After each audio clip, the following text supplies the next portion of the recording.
आज हम बात करेंगे बहुत ही महत्वपूर्ण मुद्दे पे कि चाहे 1921 का खिलाफत मूवमेंट हो या 1946 का डायरेक्ट एक्शन डे हो, जिसमें कोलकाता वायलेंस हो या नो आखली वायलेंस हो या पटना वायलेंस हो या 1990 की कश्मीरी पंडितों के खिलाफ वायलेंस हो, जेनोसाइड हो। यदि देखा जाए तो यह एक राजनीतिक साठगांठ की दुष्टता है। 1921 में मोपला में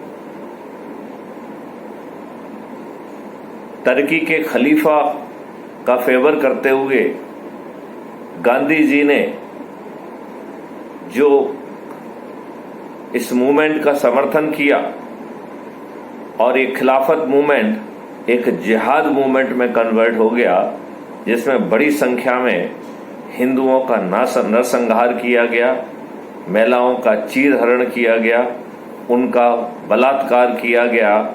इसके बहुत detailed account mister Shankaran, Annie Besant, इन सब के उसमें बड़े विस्तार में इसके विवरण अवेलेबल हैं। कोलकाता में जिस तरीके से 16 अक्टूबर 1946 को वहां के इंटरिम मुख्यमंत्री सुहरावर्दी और नौ आखली का जो जेनोसाइड है वह वहां के पीर गुलाम सरवर के द्वारा आम जनता को भड़काकर, उकसाकर और उनके द्वारा जो है लोगों को घेर कर घृणित तरीके से लोगों को मारा गया, काटा गया, बलात्कार किया गया, उनके घरों को जला दिया गया। जो नर थे, जो आदमी थे, उनको काट के जो है डाला गया और उनका सिर जो है गुलाम सरवर के चरणों में डाला गया। जहां पर कि धर्म परिवर्तन किया गया, हिंदुओं से गायें कटवाई गईं, इस तरीके का घृणित काम किया गया। जब ये घृणित काम हो रहा था तो निश्चित तौर पर हमारे इंटरिम प्रधानमंत्री ने पटना में खुद जो है सेना को उकसाया, जिसके कारण हजारों लोग जो है शहीद हुए। ये कैसी मानसिकता थी? जब हमें इनकी ये सब घृणित कार्रवाइयां मालूम थी तो उस समय क्या वजह है कि एक दूध पीता बच्चा भी है अनुमान आसानी से लगा सकता था कि बड़ी संख्या में हिंदुस्तानियों को जो है मार के भगाया जाएगा। लिहाजा स्वतंत्रता के पहले उन प्रोटोकॉलों को सुनिश्चित किया जाना चाहिए था, जिसके तहत जो है मुस्लिम यहां से हिंदुस्तान से पाकिस्तान व हिंदू पाकिस्तान से हिंदुस्तान सुरक्षित पहुंच सकते थे। दोनों स्थानों पर विस्थापित हुए बड़ी संख्या में हिंदू और मुसलमानों को रिसीव करने की, उनको अस्थायी कैंप में ठहरने की व्यवस्था होना चाहिए थी। जो संपत्ति यहां से मुस्लिम भाई छोड़ते वक्त गए थे, वह संपत्ति जो है शासन की संपत्ति मानी जाना चाहिए था, और जो संपत्ति वहां पर पाकिस्तान में हिंदू भाई छोड़ के आए थे, वह जो है यहां से जो मुस्लिम गए थे उनको जो है दिए जाना चाहिए थी। तो पाकिस्तान ने तो वैसा ही किया, लेकिन हिंदुस्तान में मुसलमानों को अपनी प्रॉपर्टी बेचने दी गई। उनको जो है अपनी प्रॉपर्टी यहाँ भाइयों को दे के वहां पर हिंदुओं की प्रॉपर्टी उनको मिली। इस तरीके से बड़ी कुत्सित ढंग से कार्रवाई की। हमारे राष्ट्रपिता महात्मा गांधी जी ने और नेहरू जी ने कहा कि यहाँ जो संपत्ति मुसलमान छोड़ के गए हैं, ये मुसलमान लोग वापस आएंगे, लिहाजा उस संपत्ति को सुरक्षित रखा जाए। यह एक कितनी बड़ी विडंबना है। जब आपने धर्म के आधार पर दो दोष स्वीकार कर लिए, तब क्यों जो है मुस्लिम जो यहां से छोड़कर कॉन्शियस डिसीजन के तहत पाकिस्तान गए हैं, वो लौट के क्यों वापस आएंगे? हमारे राष्ट्रपिता गांधी जी ने अनशन किया, और ये अनशन उस समय किया जब पाकिस्तानियों ने कश्मीर में ऑलरेडी अटैक कर दिया था। और गांधी जी का अनशन था वो दो चीजों के ऊपर था कि पाकिस्तान को 55 करोड़ रुपए दे दिए जाएं, जो कि सरदार पटेल देने के मूड में नहीं थे, क्योंकि उन्हें मालूम था कि यदि ये पैसा पहुंचाएगा तो पाकिस्तान को और जो है ना ताकत मिलेगी जम्मू एंड कश्मीर में आक्रमण करने की। लेकिन महात्मा गांधी के दबाव में वो 55 करोड़ रुपए भी दिए गए। और दूसरी मांग थी कि जो हिंदू जिनको रिसीव करने की हमारे माननीय नेहरू जी ने कोई व्यवस्था नहीं की थी, जब वो ठंड के दिन थे, दिसंबर का महीना था और बहुत भीषण ठंड उस समय दिल्ली में पड़ती थी, और ये लोग जो है खाली जो है नए मस्जिदें मिली तो उस जगह में ही घुस गए। तो गांधी जी ने अनशन किया कि हिंदुओं को मस्जिदों से बाहर निकाला जाए। वही गांधी जी जब नौअखली गए और जहां पे कि बड़ी संख्या में नरसंहार किया गया था, पुरुषों को आग के हवाला, उनका सिर काट के आग के हवाले किया गया था, बड़ी संख्या में धर्म परिवर्तन किया गया था और उन्हें गाय काटने के लिए, गाय का मांस खाने के लिए मजबूर किया गया था। वैसी परिस्थितियों में एक दूध पीता बच्चा भी अनुमान लगा सकता था कि पार्टी किसन के समय बड़ी संख्या में हिंदुओं को जो है मार के भगाया जाएगा, उनकी हत्याएं की जाएंगी, महिलाओं का बलात्कार किया जाएगा। एग्जैक्टली ऐसा ही हुआ। क्या अपने लोगों को सुरक्षा न देना यह बहुत बड़ी गद्दारी नहीं थी? क्या यह प्रधानमंत्री के पदीय कर्तव्यों की उल्लंघना नहीं थी क्या? लेकिन इस मुद्दे पर किसी ने बात नहीं की। हमने अपने एजुकेशन को मिस्टर कलाम के हवाले कर दिया, जिन्होंने लेफ्ट विंग के और कुछ लोगों को अलंकृत करते हुए, उन्हें पद्मश्री देते हुए, उन्हें पद्म विभूषण देते हुए उनको जो है गलत हिस्ट्री को डिस्टॉर्ट करने का वो दिया गया। इन लोगों को ऐसी कमेटियों का मेंबर बनाया गया कि इससे हटके जो है ना, जो लिखने वाले थे उनकी किताबें प्रकाशित नहीं हुई। इसमें मीनाक्षी जैन, जो कि दिल्ली यूनिवर्सिटी की प्रोफेसर है, मैं उनका एक वक्तव्य सुन रहा था, मुझे बड़ी वेदना हुई जब उन्होंने बताया कि उनकी 4 किताबें चूंकि इस चंडाल चौकड़ी की थीम से हटके थी, फैक्ट ओरिएंटेड थी, तो उन्हें छपने नहीं दिया गया। तो इन डेमोक्रेसी के पुजारियों ने नरसंहार कराया, किताबें नहीं छपने दी, वीडियो जो है, मूवीज जो है जो इनके कॉन्सेप्ट को एक्सपोज कर रही थी उनको नहीं छपने दिया गया, और जो किताबें छपी उनको जो है बैकग्राउंड में दबा के रखा गया। इस तरीके से जघन्यतापूर्ण कार्रवाई की गई। हमारे पूजनीय नेहरू जी ने संविधान में जो 433 आर्टिकल का संविधान ड्राफ्ट पहले इन्होंने बनाकर ड्राफ्ट कमेटी को सौंपा था, उसमें 80% clause government of India act 1935 से लिए गए थे। अंग्रेजों ने यह एक्ट भारतीयों पर शासन करने के लिए बनाया था। अंग्रेजों ने जो ढेर सारे कानून बनाए थे और जो न्याय का ढकोसला जो है ना पैदा किया था, उसमें राजाओं को, बहुत सारे जो है हिंदुस्तानियों को जिनकी कोई गलती नहीं थी, उन्हें छोटे मोटे चार्ज लगा के फांसी पर चढ़ा दिया गया। हमारे पूजनीय नेहरू जी ने अंग्रेजों के नियम कानून जो आपको अपमानित करने के लिए थे, आपको दंडित करने के लिए थे, आपको गुलाम जो है ना गुलामियत महसूस कराने के लिए थे, आपके शोषण के लिए थे, उन कानूनों को यथावत अडॉप्ट कर लिया।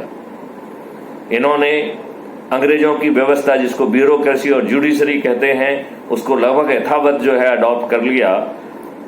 यह व्यवस्था आप पर शासन करने के लिए बनाई गई थी, आपका अपना साम्राज्य चलाने के लिए बनाई गई थी, आपको शोषित करने के लिए बनाई गई थी। इस व्यवस्था को बिना अकाउंटेबल बनाए इसको एज इट इज अडॉप्ट किया गया। जुडिशरी, जिसकी एक बहुत अहम भूमिका होती है, उस जुडिशरी का जन्म पॉलिटिकल कृपा पे आश्रित कर दिया।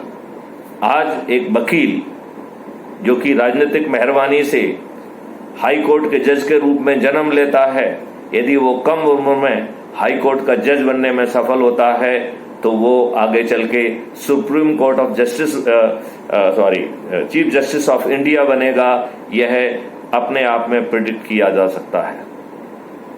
कॉलेजियम के तहत हमारी जुडिशरी ने अपने आप को, जैसे संगीत के घराने होते थे, उस तरीके से अपने आप को प्रफुल्लित किया, फल्लवित किया। कानून, कॉन्स्टिट्यूशन का इंटरप्रिटेशन अपने मन मर्जी से जैसा चाहा वैसा किया।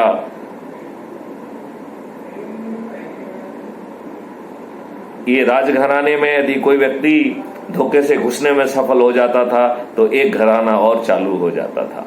फिर भी हम अपनी जुडिशरी को सहृदय जो है ना हृदय से पूर्ण जो है सम्मान के साथ उनको सल्यूट करते हैं कि इन तमाम जो है पैदाइशी दिक्कतों के बावजूद भी उन्होंने एक से एक बढ़कर जजमेंट दिए।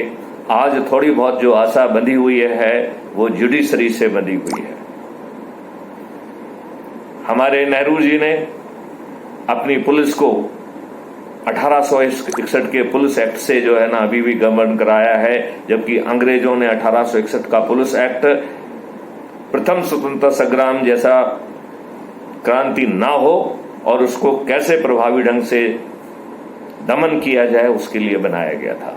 इस दौरान कई कमेटी, कई कमीशन बनाए गए, लेकिन इनकी रिकमेंडेशन धूल चाटती रही। जब भी कभी पुलिस सुधार की बात की जाती है तो इन राजनेताओं की रूहें कांप जाती हैं। कितना विडंबना का विषय है कि वर्ष 1986 में कितना विडंबना का विषय है कि वर्ष 1996 में प्रकाश सिंह जी और 2 रिटायर्ड डीजी ने एक PIL पेश की थी, जिसका सुप्रीम कोर्ट ने 2006 में डिसाइड किया, जो कि एक माइलस्टोन जजमेंट था, जिसके तहत 7 बिंदु जजमेंट दिया गया था और यह अपेक्षा की गई थी कि इससे पॉलिटिकल इंटरफेरेंस कम हो जाएगा। कितना वेदना का विषय है, कितना वेदना का विषय है कि 2006 से 2022 के बीच में पॉलिटिकल इंटरफेरेंस तो दूर, इन्होंने पूरे जना पुलिस सिस्टम को अपने शिकंजे में कस लिया है। आज सिपाही से लेकर डीजी कोई भी बिना पॉलिटिकल मेहरबानी के ना तो पोस्ट होता है, ना ही जो है वहां बने रह सकता है। ऐसा कंप्लीट कंट्रोल कर लिया। यही कारण है कि महाराष्ट्र की पुलिस बिहार से लड़ रही है, बिहार की पुलिस जो है वो दिल्ली से लड़ रही है, NIA किसी से लड़ रहा है, CBI किसी से लड़ रही है। एक सभी जो है अपने अपने पॉलिटिकल मास्टर को अपनी वफादारी से सर्व करने में लगे हैं। जनता जो है न किनारे पड़ी हुई है। अब थोड़ी सी चर्चा कश्मीरी फाइल्स मूवी पे कर लेते हैं। कितनी विडंबना की विषय है। कोई कहता है एक पक्ष, कोई कहता है दूसरा पक्ष। अरे इन दुष्टों ने पूरी साजिश के साथ वहां के जो तत्कालीन गृह मंत्री मुफ्ती सईद के द्वारा षड्यंत्र रच के मक्कारी की गई। अपनी बेटी का फर्जी किडनैपिंग दिखाया गया। इसके साक्ष्य वहां अवेलेबल हैं। अभी उस फर्जी किडनैपिंग के लिए जो भी लोग जिम्मेवार हैं उनको अभी प्रोसिक्यूट किया जाना चाहिए। जो ढेर सारा असला है वो पाकिस्तान से आया, आईएसआई से गठबंधन करके इन लोगों ने जो है ना मस्जिदों से धमकी भरे जो है ना अनाउंसमेंट किए और कहा कि या तो परिवर्तित हो जाओ, धर्म बदल लो, या भाग जाओ, कश्मीर चाहिए, बिना कश्मीरी पुरुषों के, पंडितों के और कश्मीरी महिलाओं, पंडित महिलाओं के साथ। कितनी जघन्य बात है कि उनको जो है मारा गया, रोड पर मर्डर किए गए, मास बलात्कार किया गया है और लोगों से एक पक्ष और दूसरा पक्ष कह दिया। क्या इसे कुछ पक्ष कहा जा सकता है क्या? यह पॉलिटिकल मक्कारी थी। फारूक अब्दुल्ला ने कहा है कि उनको प्रोसिक्यूट किया जाए। Yes, he was the chief minister, it was his sovereign responsibility under entry 1 and 2 of the list 2 of Schedule 7 of the Constitution. This is the sovereign responsibility of the government of India, or this is the responsibility of the IVA and RAW also. इन बिंदुओं पर जो है बारीकी से साक्ष्य इकट्ठा करके समय आ गया है कि उन नेताओं को प्रोसिक्यूट किया जाए जिन्होंने इतने जघन्य अपराध किए हैं, जबकि उनकी पदवी और संवैधानिक जिम्मेवारी थी कि वह जो है बल प्रदाय करते, फोर्स को डिप्लॉय करते, लेकिन उन्होंने जो ऐसा नहीं किया। जिस तरीके से उनको कार्रवाई नहीं, जो कार्रवाई करना थी वो कार्रवाई नहीं की गई है, तो क्यों ना ऐसे सभी लोगों को आज प्रोसिक्यूट किया जाए। इस प्रोसिक्यूशन में यह कार्रवाई जो है डिस्ट्रीब्यूटेड वीडियो बेस्ड ट्रायल के माध्यम से की जाए और किसी भी साक्षी को कश्मीर में आने के लिए फोर्स ना किया जाए, और वह ट्रायल इस ट्रायल से बहुत ज्यादा जो है पारदर्शी होगा।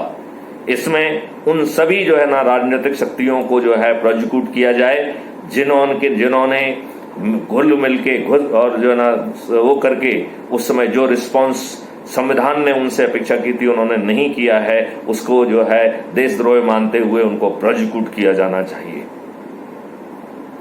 मेरा प्रार्थना है कि ब्यूरोक्रेसी और नेता साठगांठ करके दोबारा इस तरीके के जेनोसाइड ना कर पाएं, लिहाजा कानून के तहत ये व्यवस्था की जाए कि जो भी निर्णय लिए जाते हैं उनकी सभी फाइलें सुरक्षित होना चाहिए। जो इनके कम्युनिकेशन हैं वो कम्युनिकेशन सभी रिकॉर्डेड होना चाहिए।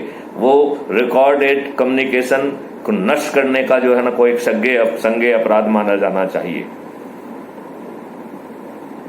और ये कम्युनिकेशन चाहे कितना ही संवेदनशील क्यों ना हो, 15 साल में इसको पब्लिक किया जाना चाहिए और एक कमीशन इसको बारीकी से देखे कि क्या ब्यूरोक्रेसी और नेताओं ने साठगांठ करके जो इनसे अपेक्षाएं की गई थी संविधान के द्वारा, यदि उनका पालन नहीं किया गया है तो डिस्टिंक्ट ऑफेंस बनाकर इनको जेल भेजा जाना चाहिए।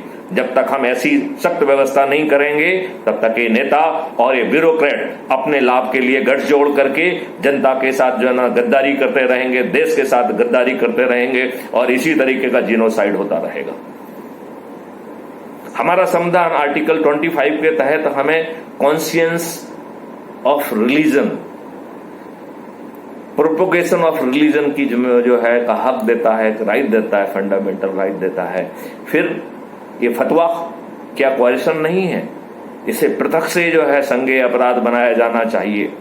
जो भी राजनेता या जो भी धर्म का जो ठेकेदार कोई फतवा जैसी जो है ना धमकी भरी लैंग्वेज का उपयोग करता है तो इसे आईपीसी में संशोधन करके पृथक से अति गंभीर अपराध बनाया जाए, जिससे कि जिम्मेवार पदों पर बैठे हुए जिम्मेवार पार्टियों के राजनेता धमकी भरे अल्फाज से पब्लिक को उकसाकर जीनोसाइड जैसे जो है ना घृणित कृत्य ना कर पाए।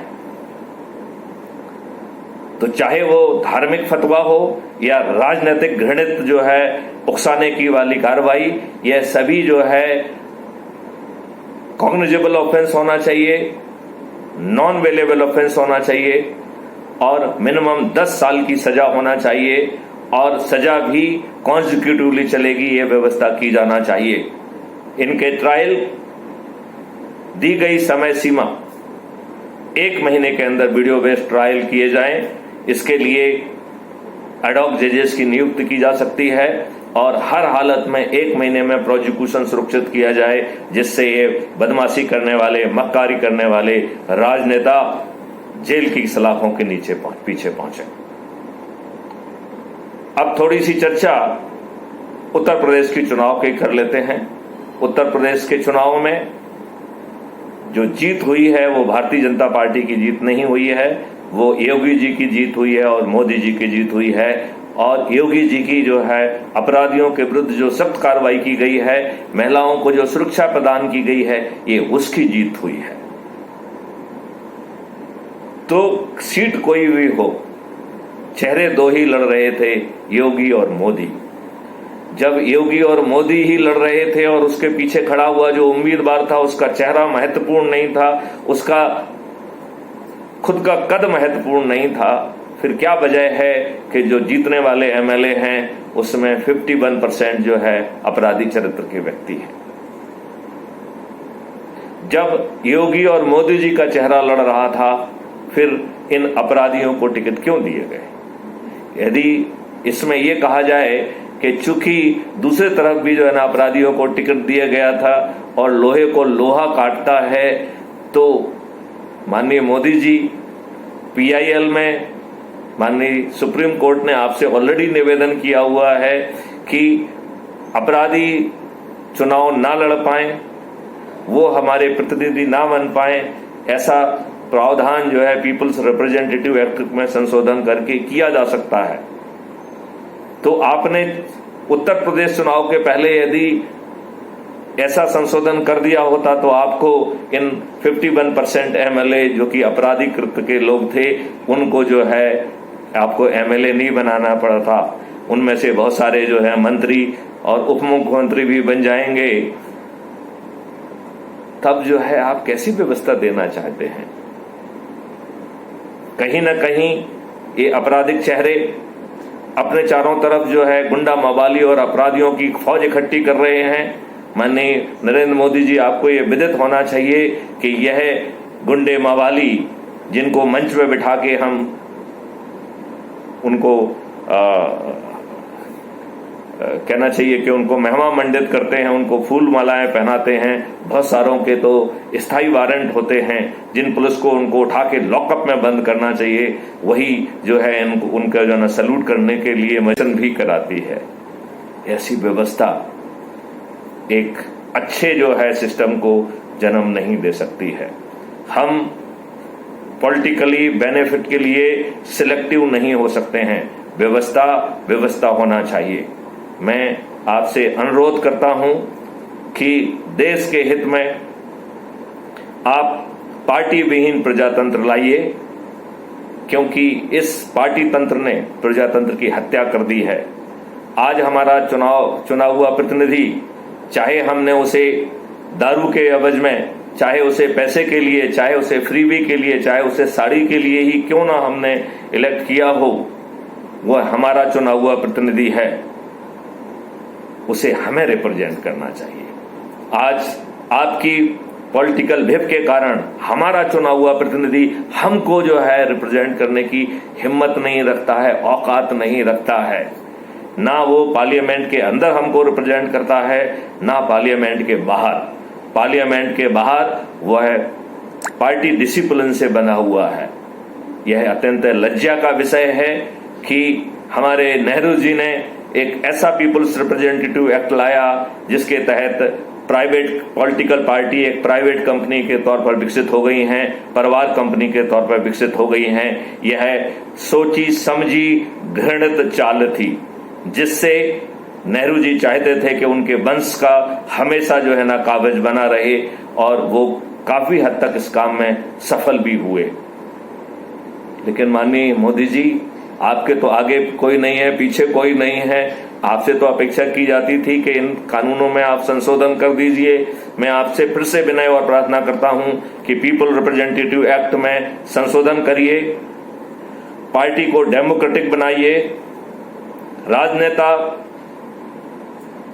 धमकी भरे अल्फाज का प्रयोग ना कर सकें, इसे पृथक से जो है ना संज्ञेय अपराध बनाइए और उसमें बहुत सारे प्रिजम्पशन डालिए, जिससे कि यदि कोई धमकी देता है तो धमकी देना मात्र ही सघन और जघन्य अपराध होना चाहिए। इन नेताओं को जेल में सड़ जाना चाहिए।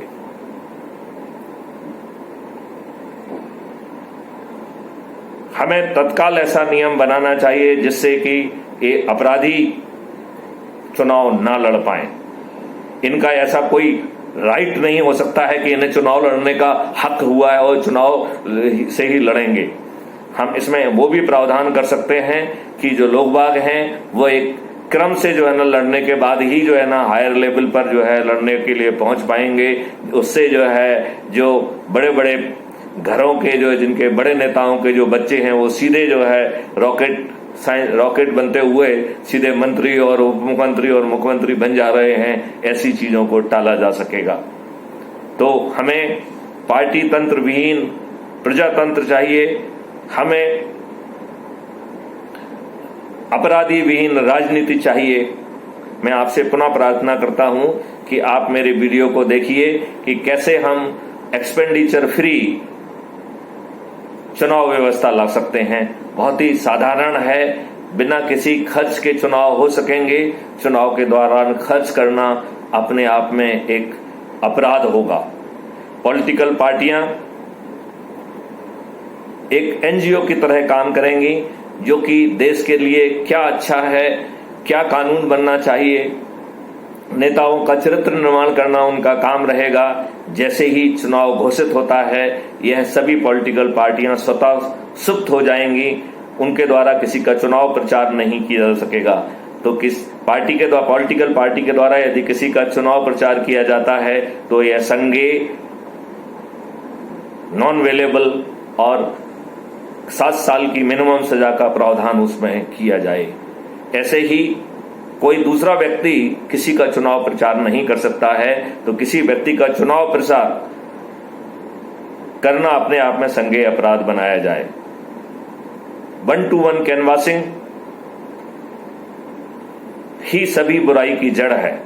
1-to-1 कैनवासिंग के समय हम दारू बांटते हैं, हम जो है पैसा बांटते हैं, हम साड़ियां बांटते हैं, हम फ्री भी बांटते हैं। हम वो घटिया बातों को करते हैं जो हम पब्लिक मंच से नहीं कह सकते हैं।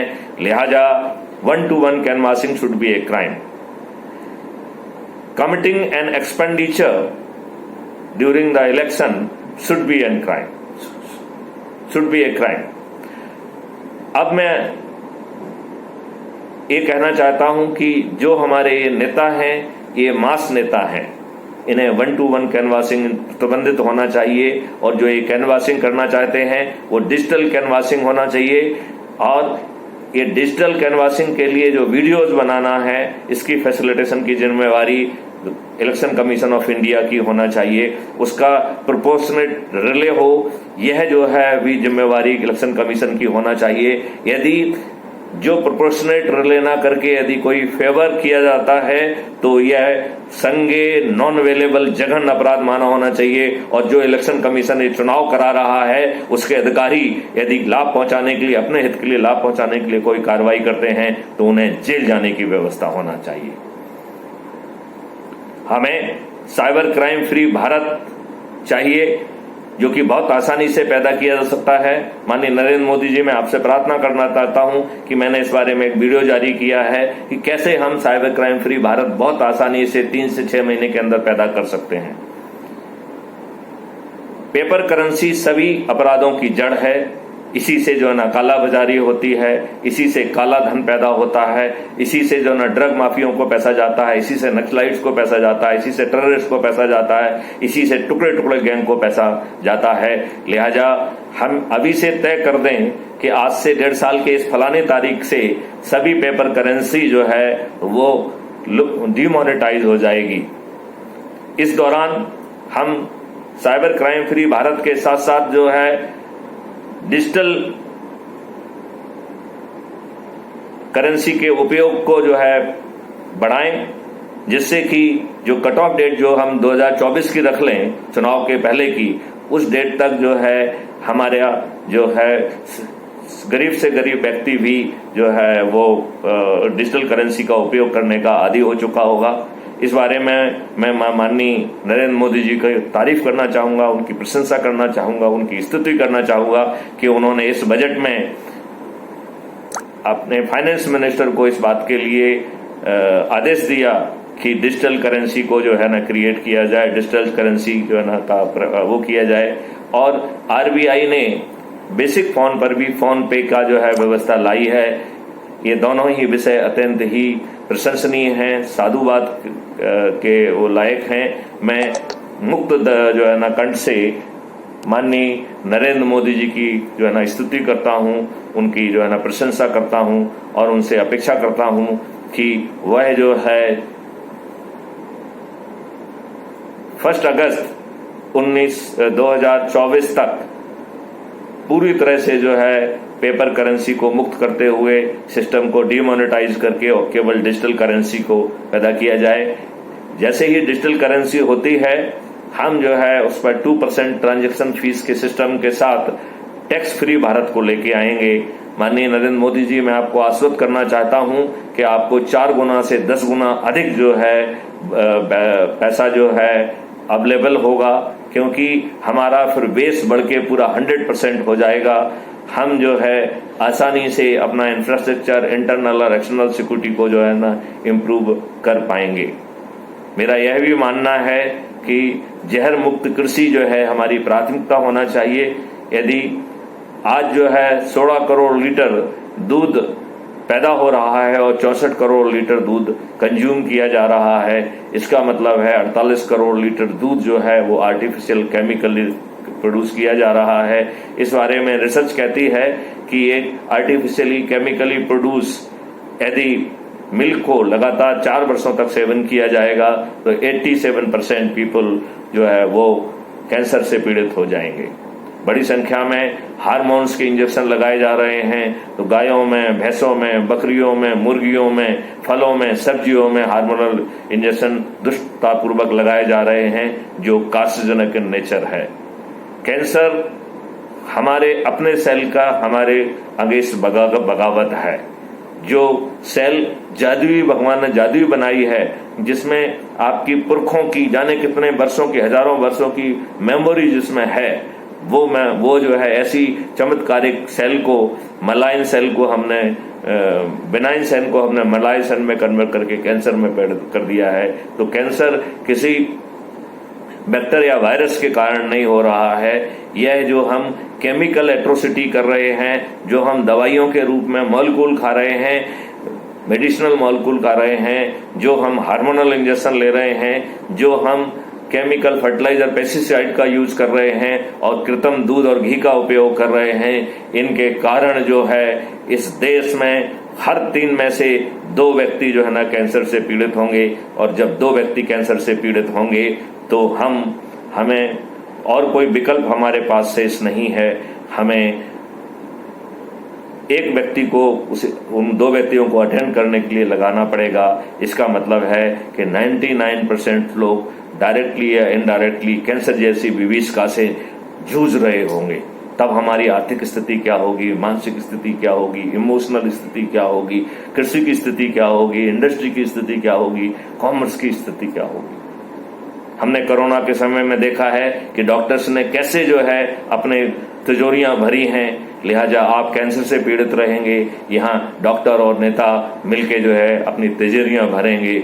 मुझे नहीं मालूम है कि इन लोगों ने कोई टेक्नोलॉजी इन्वेंट की है क्या। ये जो तिजोरियां भर के मरने पे ये अपने सिर पे लाद के ले जाएंगे, क्यों, ये किसके लिए ये तिजोरियां भर रहे हैं।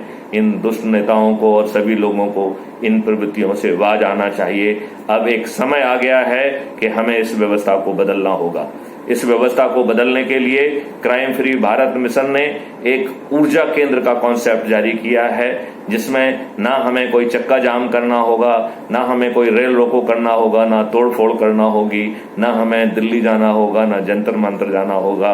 हमें कबीरदास जी के दोहे के अनुसार अपने अंदर की जो है ऊर्जा मैग्नेट के हिसाब से जो है चारों तरफ फैलानी होगी, और जो भी लोहे हमारे प्रवाह क्षेत्र में आएंगे वो सब चुंबकीकृत होते जाएंगे, और एक चुंबक दूसरे लोहे को, दूसरा तीसरे को इस तरीके से चुंबकीकृत करते हुए चारों तरफ ऊर्जा का वातावरण होगा। कबीरदास जी ने ठीक ही कहा है, लाली मेरे लाल की जित देखो तित लाल, लाली देखन मैं चली तो मैं भी हो गई लाल।